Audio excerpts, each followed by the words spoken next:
예, 지난 주일날 롯에 대한 말씀을 들으셨습니다. 롯은 소돔의 풍요와 번성을 보면서 아브라함을 떠나서 거기서 가서 살겠다라고 그렇게 작정을 했지만 결말은 오히려 모든 것을 다 잃어버리고 나왔다 하는 말씀을 들었습니다. 롯은 소돔 고모라 성을 택해서 거기에 가면서 아마 그런 생각을 했을 거라고 짐작이 됩니다.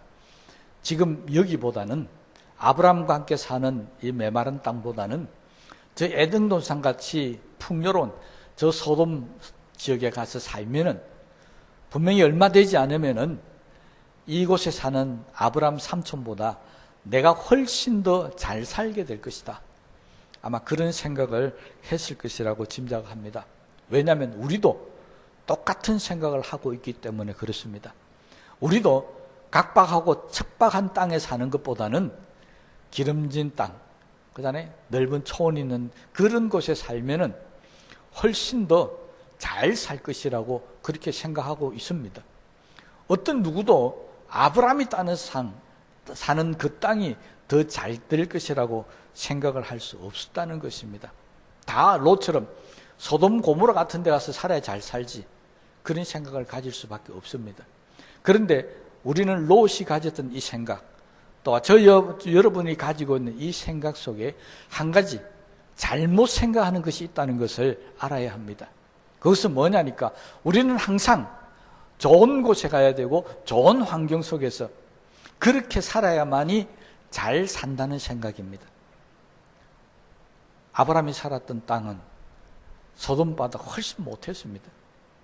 그런데 결과는 그 땅에 살았던 아브라함이 풍성한 땅 소돔에 살았던 롯보다 훨씬 더 잘 살고 훨씬 더 많은 것을 가질 수 있었다는 것입니다.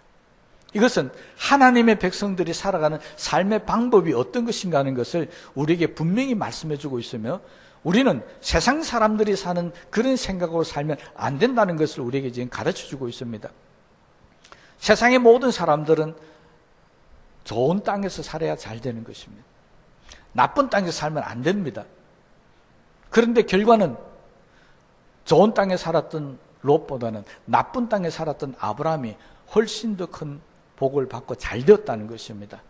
이유가 뭐겠습니까? 환경이나 조건이 아니라는 것입니다. 하나님의 백성들에게는 환경도 좋아야 되고 조건도 물론 좋아야 되겠지만 그보다 우선적으로 필요한 것이 있는데 그것이 바로 하나님이 주시는 축복입니다.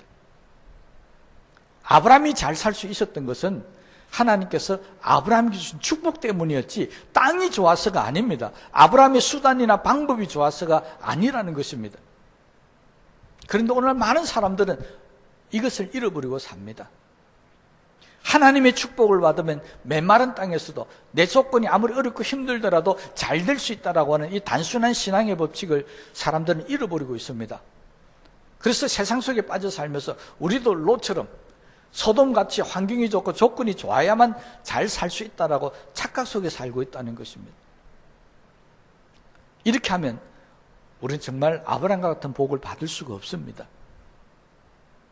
롯의 잘못은 바로 이거였습니다. 오늘도 우리가 신앙적으로 살면서 늘 우리가 불만 가지고 있고 부족함을 느끼고 하는 그런 이유가 뭐냐니까 우리는 우리의 어떤 축복의 기준이라 만족의 기준을 세상적인 조건이나 환경에 두고 있기 때문에 그렇습니다. 만약 하나님의 축복하심에 두고 있다라고 한다면 우리는 어렵고 힘들 때라도 감사할 수 있고 만족할 수 있습니다. 왜? 성경의 모든 우리 신앙의 선조들이 그렇게 간증하고 있기 때문에 그렇는데 그런데 우리는 그렇지 않더라는 것입니다. 우리의 생각과 우리의 모든 것은 다 환경이 좋아야 되고 조건이 좋아야 된다라고 하는 세상적인 판단의 기준을 갖고 있어서 그렇습니다. 그런데 이 세상적인 판단이 우리에게 정말 만족을 안 주고 계속해서 불행을 주는 이유가 있습니다. 그것은 내가 세상적인 재물이나 물질적으로나 경제적으로 아무리 잘 되어도 만족함이 없다는 것입니다. 어느 정도 내가 바란 대로 되면 그 다음에는 거기서 만족하는 게 아닙니다. 내가 가진 것보다 더 많이 가진 사람을 바라보면서 나도 저렇게 가져야 되겠다. 그래서 분명히 내가 바라는 것을 이뤘음에도 불구하고 또 다른 불만이 생기는 것입니다. 이거는 경제적인 것뿐만이 아니다. 세상의 모든 일이 다 그렇습니다. 배움에 있어서도 내가 이 정도 배우면 되겠지. 아니, 그거 배우고 나면 그 다음에 또 다른 배울 것이 나타납니다. 건강도 마찬가지입니다. 내가 이 정도 건강하게 살면 되겠지.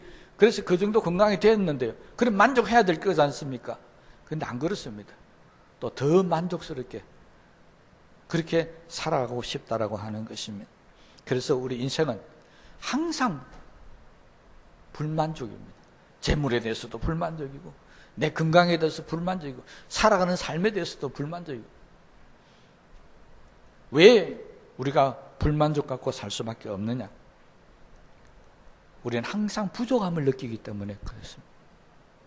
그래서 이 부족함을 채우기 위해서 우리가 늘 하는 행위가 있습니다. 이제 지나갔지만 새해 우리가 첫 날이 되면 모든 세상 사람들이 다 복을 빌기 위해서 올해는 뭔가 좀 잘 되시면 좋겠다라고 그렇게 찾아가고 있는 곳이 있습니다. 우리는 어디로 찾아옵니까? 교회로 찾아옵니다. 어떤 사람은 성당을 찾아갑니다. 어떤 사람은 절을 찾아갑니다. 그것도 안 되는 사람들은 저 산에 가서 아니면 바닷가에 가서 떠오르는 해를 바라보면서 그렇게 소원을 빌고 있습니다. 적어도 한 해만 그런 게 아니고 매년 우리는 우리의 만족을 채우기 위해서 소원을 빌고 또 빌고 있지만 지금도 우리 6개월 지났습니다. 만족하십니까? 내 기도가 응답이 안 되어서 그때 가지고 있는 소원이 안 이루어져서 불만족입니까? 아니면 이루어졌는데 또 다른 것이 생겨서 불만족입니까? 무슨 이유인지는 모르지만 안 이루어진 사람은 안 이루었다고 불만족할 것이고 이루어진 사람은 또 다른 목표가 생겨서 아마 불만족하며 살아갈 수밖에 없을 겁니다. 그래서 우리는 매일 소원을 빌고 기도하고 있지만은 그러나 나는 만족하다, 나는 부족함이 없다, 이렇게 살아가는 사람이 사실은 없다는 것입니다. 그런데요, 오늘 본문에 우리 읽었던 18절 말씀을 보면 놀란 바울의 고백이 나옵니다. 내게는 모든 것이 있고 또 풍부한지라. 바울은 정말 놀란 간증을 우리에게 하고 있습니다. 내게는 모든 것이 있다는 것입니다. 그런데 있는 것이 조금만 있는 것이 아니라 풍부하게 있다, 이렇게 고백을 하고 있습니다. 그럼 바울이 도대체 뭘 가졌기 때문에 집을 몇 채나 가지고 땅을 얼마나 가지고 재물을 얼마나 가지고 있기에 바울이 나는 모든 것이 있다고 고백했습니까? 아닙니다.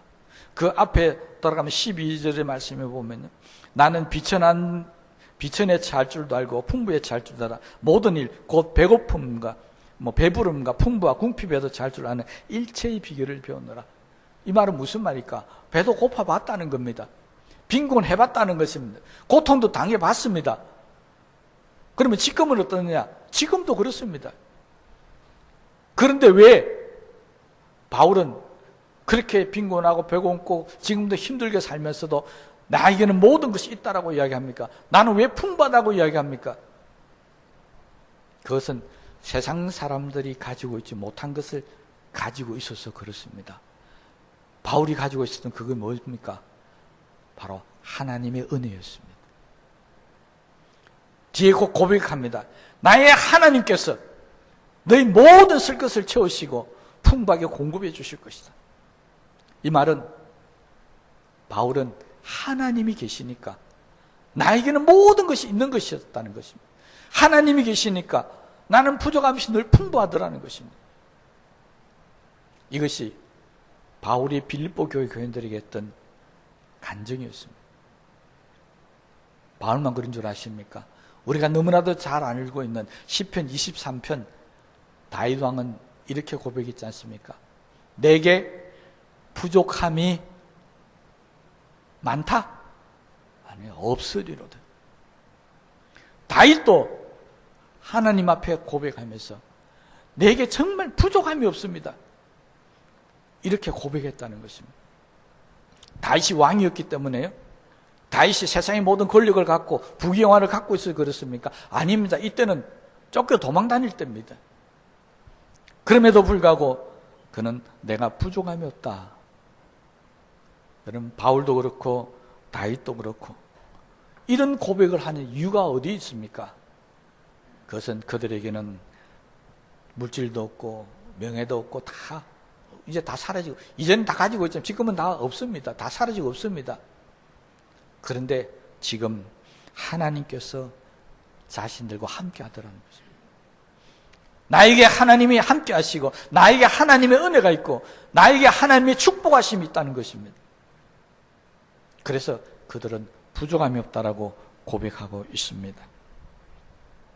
여러분, 우리가 풍부하게 만족하게 살 수 있는 비결은 바로 이겁니다. 바라고 소망하는 것이 많았고 이루어져서 만족하는 것이 아니고요. 나의 모든 쓸 것을 하나님께서 채워주신다는 믿음이 내한테 있으면 우리는 만족하며 살 수 있다는 것입니다. 그 믿음으로 우리는 풍부하게 살 수 있다는 것입니다. 그러니까 바울과 같이 다윗과 같이 어쩌면 살 수 있습니까? 답은 하나입니다. 하나님이 나와 함께 하시면 되는 것입니다. 그 하나님께서 나와 함께 하시면서 나의 모든 쓸 것을 채워주신다는 것입니다. 그것도 그냥 채워주시는 것이 아니라 풍성하게 채워주신다는 것입니다. 이것이 바울의 고백이었고 다윗의 고백이었습니다. 하나님의 풍성함. 오늘 이 맥주 감사주의를 맞이해서 우리 온 교회 성도들에게 나타나게 되시기를 주의 이름으로 축복합니다.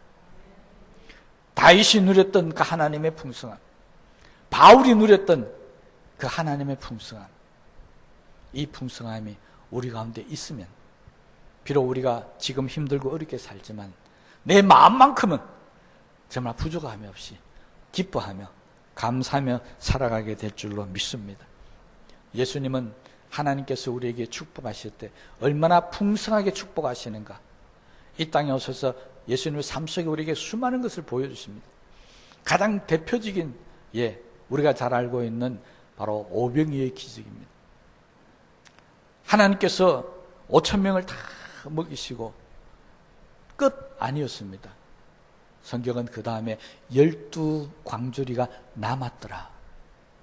다 배불리 먹고 하나님은 남을 정도로 주시는 분이지 겨우 우리 배만 채울 정도로 주시는 분은 아닙니다. 왜? 하나님은 풍성한 하나님이시니까요. 풍성이라는 것은 딱 맞는다는 게 아닙니다. 풍성이라는 것은 항상 차고 넘친다는 표현입니다. 이 풍성함은 베드로가 예수님을 처음 만났을 때도 경험합니다. 밤새도록 고기를 못 잡아서 빈 그물을 갖고 깃고 있을 때 주님께서 베드로에게 말씀하시죠. 바다 깊은 곳에 가서 그물을 던지라. 거기에도 하나님의 풍성함이 나타났습니다. 얼마나 잡았다고요? 2배 가득 차고 넘쳤어요. 2배가 잠길 정도로 그렇게 고기를 많이 잡았다는 것입니다. 이것이 하나님의 풍성함인 줄로 믿으시기 바랍니다. 하나님은 우리에게 주실 때 시시하게 안 주십니다. 째째하게 안 주십니다. 항상 먹고 남을 수 있도록, 쓰고 남을 수 있도록 그렇게 주시는 분이 바로 하나님이십니다. 그래서 바울은 이 빌립보 교회가 아닌 에베소 교회에게도 똑같이 이야기합니다. 에베소 3장 20절 말씀에 보면 우리 가운데 역사하시는 능력대로 우리의 온갖 구하는 것이나 생각하는 것에 더 넘치도록 능히 하실 이에게. 하나님은 우리를 풍족하게 해주시는데 어느 정도냐니까 우리가 생각하는 것보다 더 풍성하게 해주십니다. 우리가 구하는 것보다, 기도하는 것보다 더 풍성하게 주신다는 거예요. 나는 10을 구했는데 하나님 주실 때 100을 주십니다. 이게 우리가 구하는 것보다 더 풍성해 주시는 하나님의 심이라고 이야기하고 있습니다. 그러므로 오늘 이 시간 이후부터 이 풍성하게 주시는 하나님 은혜가 꼭 나타나게 되시기를 바랍니다. 내가 기도하는 것보다 더 많은 것을 받는다.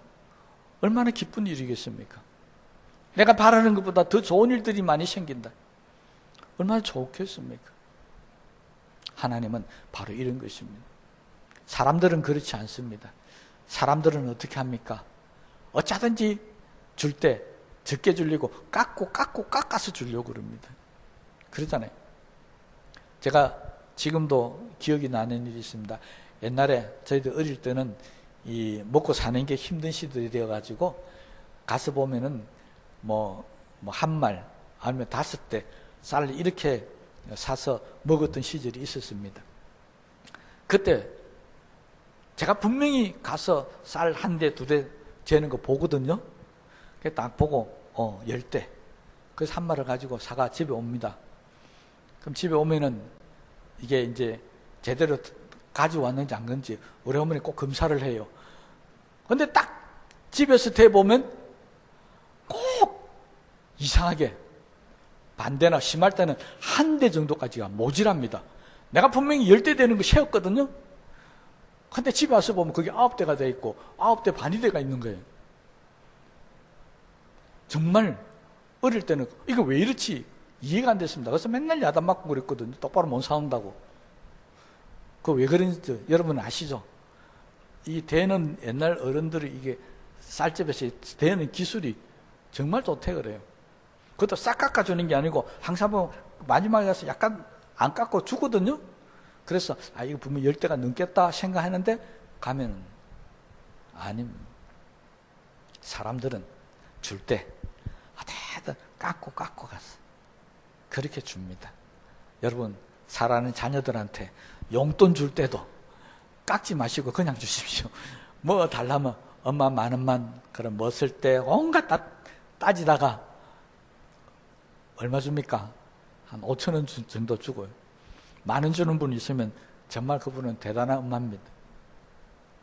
우리는 항상 그렇습니다. 그런데 하나님은 그렇지 않다는 것입니다. 구하는 것보다 항상 더 풍성하게 주십니다. 자, 여기서 문제가 하나 있습니다. 그러면 나는 왜 못 받습니까? 그잖아요. 성경에 보면 하나님이 풍성하게 구하는 것보다 더 주신다고 했는데 왜 지금까지 나는 못 받았을까요? 왜 우리는 못 받고 지내왔습니까? 도대체 하나님은 어떤 사람에게 풍성하게 주십니까? 다 풍성하게 주는 것은 아닌 거 알지 않습니까? 나를 봐도 알지 않습니까? 만약에 다 풍성하게 줬다면 나도 풍성하게 살아야 되는데 나는 왜 부족하게 살겠습니까? 그 이유를 바울은 오늘 이 빌립보서를 통해서 빌립보 교인들에게 이야기하고 있습니다. 빌립보 교인들은 오늘 보니까 다른 교회에서는 아무도 바울이 선교하는데 도움을 안 줬는데 오직 빌립보 교회만 너희만 이 일에 참여했다라고 그렇게 이야기하고 있습니다. 그것도 한 분이 아니고 16절 말씀에 보면 데살로니가 있을 때도 너희가 한 분뿐 아니라 2분이나 나에 있을 것을 보내었도다. 빌립보 교인들은요, 다른 교인들이 한 교회도 안 도와줬음에도 불구하고 빌립보 교회는 한 분이 아니고 2분이나, 그것도 어떤 교회를 세운다 뭐 이런 데 한 것이 아니라 바울에 쓸 것을 보내줬다는 것입니다. 그러면 빌립보 교회가 어떤 교회입니까? 우리가 잘 알다시피 바울은 복음을 전하려고 아시아로 가려고 그랬는데 하나님 성령이 막아서 유럽으로 가라고 그랬습니다. 그래서 유럽으로 발걸음을 옮겼다가 제일 먼저 세운 교회가 이 빌립보 교회입니다. 그래서 이 빌립보 교인들은 믿음의 역사가 짧은 교회였습니다. 그 말은 믿음이 깊은 성도가 별로 없었다는 것입니다. 초보자들이 많았다는 것입니다. 그럼에도 불구하고 이들이 하나님의 복음의 사역을 위해서는 믿음이 깊었던 교회, 많은 좋은 신앙을 가졌던 교회, 교인들이 하지 못했던 일들을 그들이 동참했다는 것입니다. 그래서 바울은 이 교회가 하나님의 축복을 받기를 소원하면서 이렇게 이야기하고 있습니다. 17절 말씀은 우리가 읽었잖아요. 너희에게 유익하도록 풍성한 열매를 구하였다. 이 말은 이 일이 빌립보 교회 교인들에게 영적으로 풍성한 열매를 맺는데 유익한 일이었다는 것입니다. 여러분, 남을 도우는 일이요, 그냥 단순하게 내 기쁨만 있는 게 아닙니다. 바울의 이 말도라면은 내가 성도들을 도우고 다른 연약한 교회를 도우고 뭐 선교지를 도우고 하는 그 일이 나의 영적인 풍성함도 가져온다는 것입니다. 바울은 그렇게 빌립보 교인들에게 이야기하고 있습니다. 그러니 그냥 우리가 물질로 남을 도운다, 구제한다, 단순히 그렇게 생각하지 마십시오. 그 사람을 도우는 것이 아니라 거꾸로 생각하십시오. 이 일을 함을 통해서 내가 영적으로 더 풍성해진다는 것입니다. 내가 영적으로 더 잘 되어진다는 것입니다. 그래서 그 일을 하라는 것입니다. 이어서 18절에도 똑같이 이야기합니다. 하나님이 받으실 만한 향기로운 제물이며 하나님을 기쁘시게 하는 것이다. 내가 사람을 도왔는데 이게 이 땅에서만 역사하는 게 아니고요. 나의 영적인 유익만 역사하는 것이 아니라 하늘에서 하나님께서 기쁘게 받으시는 향기로운 제물이 되었다. 그렇게 고백하고 있습니다. 아니 내가 하나님 위해서 한 것 아무것도 없지 않았습니까? 그런데 성경은 뭐라고 그랬다고요? 적은 소자에게 한 것이 곧 나에게 한 것이다. 내가 사람을 도왔는데 하나님 복음의 사역을 위해서 도왔는데 하나님은 그것이 나에게 바친 제물이라고 이렇게 받아들이시고 기뻐하셨다는 것입니다. 바울은 빌립보 교인들이 가난하고 어렵고 힘든 가운데서도 하나님 앞에 드린 예물을 그 유익을 그렇게 이야기했습니다. 당신들에게 영적인 유익이 있을 것이고 그리고 이것이 하나님께 향기로운 제물이 되어서 하나님 앞에 바쳐졌다는 것입니다. 그러면 그것을 받으신 하나님께서 가만히 계시겠습니까? 구약시대에 하나님 앞에 제물을 바치고 나면 반드시 하나님께서 그것을 받으시고 난 후에 나타나는 현상이 있습니다. 그것이 하나님의 축복이었습니다. 아브라함이 제물을 바칠 때도 그 받으시고 난 후에는 하나님이 그들을 축복하셨습니다. 솔로몬이 제물을 바쳤을 때도 하나님이 받으시고 솔로몬을 축복하셨습니다. 저와 여러분이 드리는 제물도 하나님이 받으시고 우리를 축복한다는 사실을 믿으시기를 바랍니다. 바울은 그래서 19절의 말씀에 그들에게 하나님의 축복을 전합니다. 나의 하나님이 그리스도 예수 안에서 영광 가운데 그 풍성한 대로 너희 쓸 것을 아니죠. 너의 모든 쓸 것을 채우리라. 얼마 채운다고요? 풍성한 대로. 그 말은 풍성하게 채워주신다는 것입니다.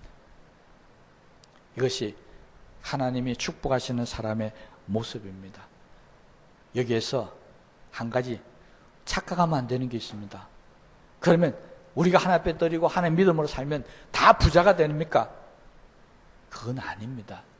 앞에 말씀드린 12절에 이미 말씀드렸죠. 가난한 사람도 있습니다.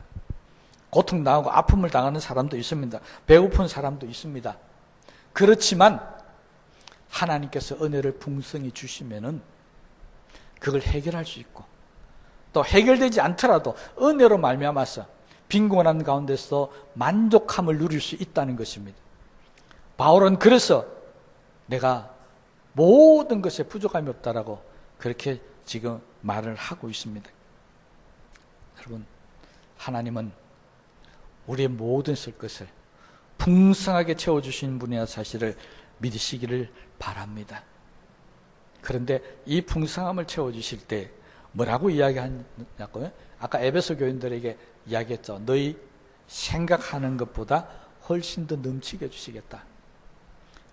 여러분, 풍성하게 받는데 지금부터 더 풍성하게 받는 방법을 제가 말씀을 드릴 테니까 지금부터는 머리에 잘 기억하시든지 받아 적어 놓으시든지 뭐 녹음을 하시든지 알아서 잊어먹지 마시기 바랍니다. 생각이 넘치도록 주신다 했으니까 생각을 잘 하셔야 됩니다. 그렇잖아요. 하나님은 안 주실 거야. 그러면 넘치도록 축복하니까 안 주시는 정도가 아니라 아예 쩔쩔쩔쩔 마르도록 주시는 게 그렇게 생각하는 게 넘치도록 주시는 거잖아요. 다시 말하면 부정적으로 생각하지 말라는 겁니다. 째째하게 생각하지 말라는 겁니다. 생각부터 잘하시라는 겁니다. 그럼 생각을 어떻게 해야 된다고요? 하나님은 나에게 풍성하게 축복하실 분입니다. 가장 좋은 것으로 축복하실 분이다. 이렇게 생각을 바꾸시라는 겁니다. 왜 염려하고 걱정하십니까? 그렇잖아요. 염려가 풍성해지면 행복이 됩니까? 아니요. 염려가 풍성해지면 고통밖에 안 됩니다. 우리가 하나님 앞에 생각을 제대로 해야 합니다. 기대도 해야 됩니다. 그잖아요. 다시 말하면 뭔가 크게 생각하라는 것입니다. 여러분, 하나님이 주실 때 조그마한 그릇 갖고 와가지고 와서 받아가면 그 그릇에 아무리 많이 담아도 그건 작은 겁니다. 그런데 옆에 있는 사람이 큰 물동이 같은 거 들고 왔습니다. 그럼 가득 채우면 얼마나 큽니까? 그잖아요. 우리가 하나님 앞에 나올 때 생각을 크게 하라는 이야기는 내 믿음의 그릇을 키우라는 이야기입니다. 우리가 가지고 있는 그릇은 그냥 뭐 양동이나 이런 거 아닙니다. 밥그릇이 아니잖아요. 우리가 하나님 앞에 가져 나와야 될 것은 바로 믿음의 그릇입니다. 이 믿음의 그릇이 큰 사람이 있고 적은 사람이 있는데 이 믿음의 그릇이 어떻게 크고 적으냐를 구별하느냐? 내 생각 때문입니다.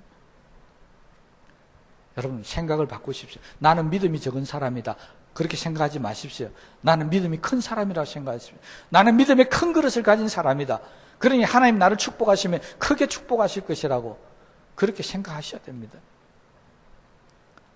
그럼 우리가 잘 알다시피요, 엘리야나 엘리사를 통해서 하나님이 역사하실 때 보면 아시잖아요. 그릇이 다 떨어지면 하나님 축복도 끊깁니다. 그러니 항상 우리는 생각을 하나님 나를 축복하실 때 크게 축복하셔야 됩니다. 그렇게 생각을 바꾸십시오. 이게 첫 번째입니다. 두 번째는 구하는 것에 넘치도록 주시니까 구하는 건 뭡니까? 기도할 때 크게 하시라는 이야기입니다. 째째하게 하지 마십시오. 하나님, 오늘 내가 뭐 돈을 이야기해야 잘 기억하실 테니까 하나님, 오늘 내가 돈을 한 10만 원만 주십시오. 기왕 하나 앞에 받을 거 100만 원 구하면 안 됩니까? 기왕 구하는 거 1000만 원 구하면 안 되겠습니까? 100만 원 구할 때 시간이 1분 걸리면 1000만 원 구할 때는 10분 걸립니까? 아니잖아요. 100만 원을 구할 때나 1000만 원 구할 때나 만 원 구할 때나 기도 시간은 똑같습니다. 그러면 입을 크게 열어라. 그러니 기도할 때 더 크게 기도해야 한다는 것입니다. 그런데 믿음이 적은 사람은 크게 기도하지를 못합니다. 그래서 생각, 믿음의 그릇을 키우라는 것이고, 이게 커지면 그 다음에 기도가 커지기 시작합니다. 그래서 구하는 것에 넘치도록 그렇게 하나님 축복하신 은혜를 경험하라는 것입니다. 그렇다면 믿음의 그릇이 있는 사람이 왜 하나님의 축복을 못 받습니까? 믿음의 그릇 다 갖고 있잖아요. 어떤 그릇을 가지라고요? 큰 그릇을 가지라고 말씀드렸잖아요. 믿음의 그릇 없는 분들 한번 손 들어 보십시오. 아무도 없잖아요. 다 있잖아요. 그런데 믿음의 그릇을 갖고 주님 앞에 나왔음에도 불구하고 왜 못 받습니까? 그것은 구하는 것이 없습니다. 이 믿음의 그릇에 뭘 채워야 됩니까? 물을 채워야 됩니까? 쌀을 채워야 됩니까? 금으로 채워야 됩니까? 구하는 것이 있어야 되지 않겠습니까? 그런데 사람들이 믿음을 갖고 구하지를 않습니다. 그러니 그런 사람은 하나님의 축복을 받지를 못한다는 것입니다. 다시 말하면 아무리 믿음을 갖고 있어도 기도하지 않는 사람은 하나님의 복을 받을 수가 없습니다. 그러니 열심히 기도하십시오. 제가 지난 주간에 어떤 목사님의 설교를 듣는데 제가 많은 은혜를 받았습니다. 그분이 이런 설교를 했습니다.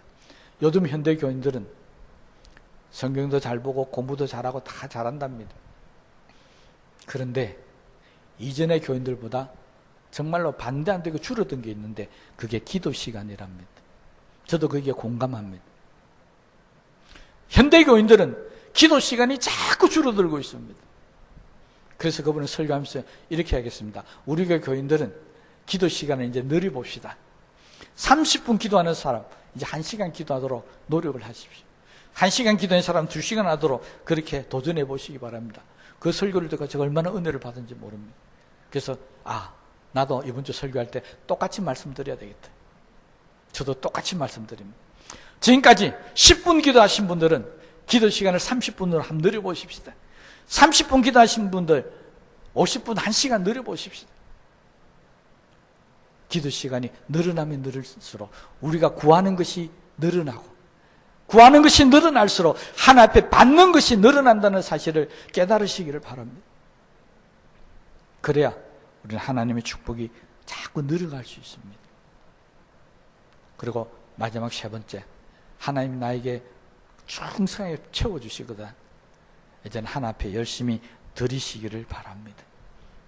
우리는 드림에도 인색함이나 억지로나 아끼면서 드리면 하나님이 안 받으신다고 그랬습니다. 바울이 지금 빌립보 교인들을 축복한 게 이거였습니다.